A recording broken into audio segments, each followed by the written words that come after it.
इसलिए आपके समक्ष हम हैं। बड़ा महत्वपूर्ण और बहुत गंभीर एक मुद्दा है गुजरात चुनाव को लेकर। आप लोगों ने मीडिया में कुछ रिपोर्ट्स देखी होंगी, डरते डरते जो छपी हैं, कि आखिरी 1 घंटे में 16 लाख वोट गुजरात के दूसरे चरण के चुनाव में पड़े। हमने अपने कैंडिडेट्स से लगातार हम संपर्क में हैं। फॉर्म 17C जो कि रिटर्निंग ऑफिसर देता है साइन करके कि इस मतदान केंद्र पे 5 बजे तक या 6 बजे तक इतने वोट गिरे, वो टैलिंग चल रही है। लेकिन बड़ौदा और अहमदाबाद रीजन्स में, क्षेत्रों में, खास तौर पे सूरत में भी कुछ हुआ, राजकोट संभाग में भी कुछ हुआ, लेकिन इन 2 संभागों की काफी आंकड़े हम लोग इकट्ठे कर रहे हैं।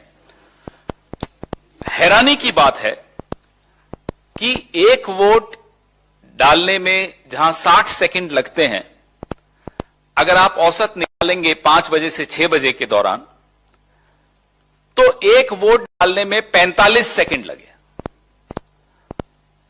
और एक बूथ पर अगर ये आंकड़े देखें तो बाहर अफरा तफरी मचनी चाहिए थी, बाहर ट्रैफिक जैम हो जाना चाहिए थे, बाहर माफ कीजिएगा स्टैम्पीड हो जाना चाहिए था। ऐसी कोई भीड़ थी नहीं। हमारे पत्रकार साथी कई वहां थे, हमारे अपने वर्कर्स थे जो लगातार कह रहे थे बड़ा फीका मतदान है, लोग निकल कर नहीं आ रहे हैं।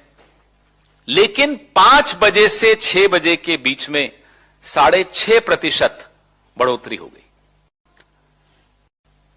तो इस दिशा में कुछ सवाल जो हम उठा रहे हैं चुनाव आयोग के सामने भी और आपके सामने भी और जनता की अदालत में भी।